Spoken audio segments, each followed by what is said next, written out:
الرحمن علم القرآن خلق الإنسان علمه البيان الشمس والقمر بحسبان والنجم والشجر يسجدان والسماء رفعها ووضع الميزان ألا تطغوا في الميزان وأقيموا الوزن بالقسط ولا تخسروا الميزان والأرض وضعها للأنام فيها فاكهة والنخل ذات الأكمام والحب ذو العصف والريحان فبأي آلاء ربكما تكذبان خلق الإنسان من صلصال كالفخار وخلق الجان من مارج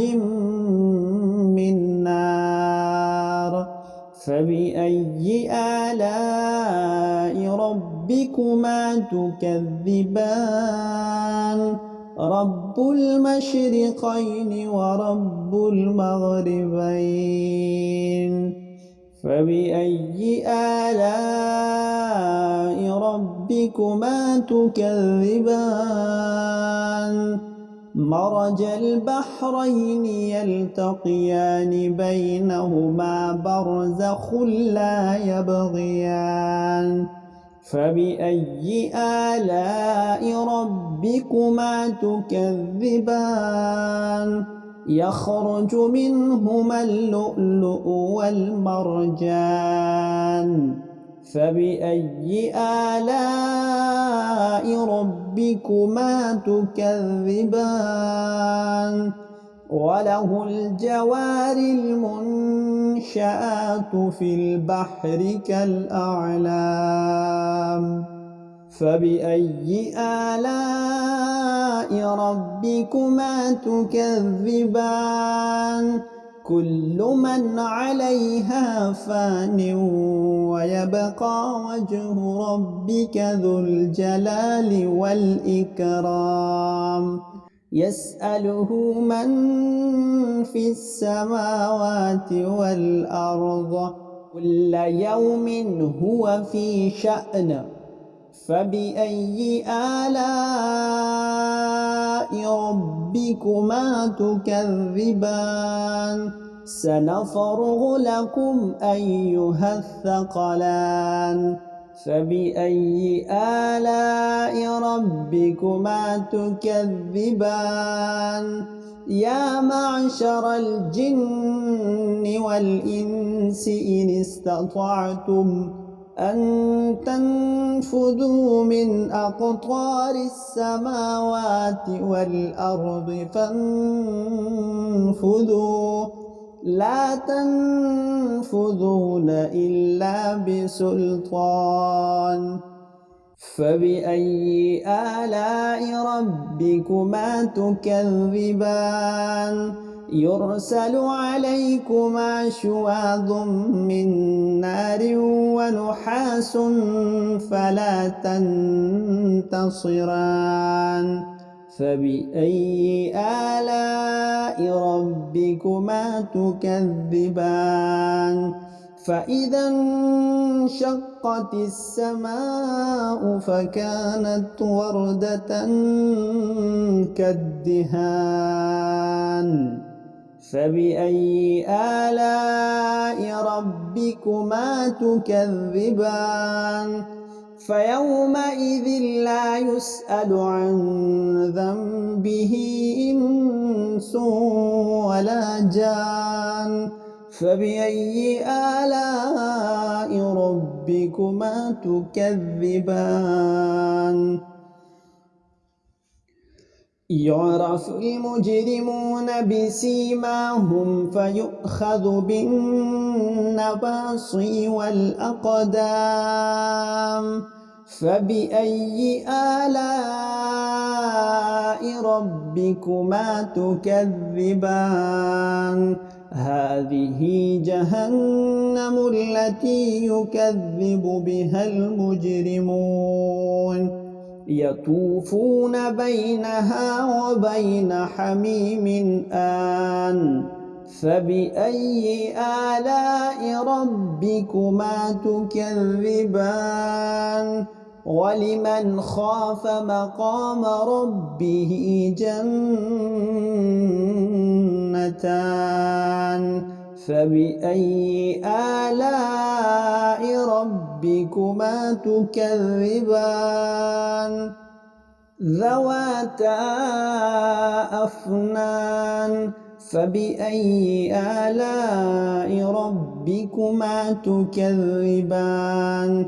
فيهما عينان تجريان فبأي آلاء ربكما تكذبان فيهما من كل فاكهة زوجان فبأي آلاء ربكما تكذبان متكئين على فرش بطائنها من استبرق وجنى الجنتين دان فبأي آلاء ربكما تكذبان فيهن قاصرات الطرف لم يطمثهن إنس قبلهم ولا جان فبأي آلاء ربكما تكذبان كأنهن الياقوت والمرجان فبأي آلاء ربكما تكذبان هل جزاء الإحسان إلا الإحسان فبأي آلاء ربكما تكذبان ومن دونهما جنتان فبأي آلاء ربكما تكذبان مدهامتان فبأي آلاء ربكما تكذبان فيهما عينان نضاختان فبأي آلاء ربكما تكذبان فيهما فاكهة ونخل ورمان فبأي آلاء ربكما تكذبان فيهن خيرات حسان فبأي آلاء ربكما تكذبان حور مقصورات في الخيام فبأي آلاء ربكما تكذبان لم يطمثهن إنس قبلهم ولا جان فبأي آلاء ربكما تكذبان متكئين على رفرف خضر وعبقري حسان فبأي آلاء ربكما تكذبان تبارك اسم ربك ذي الجلال والإكرام.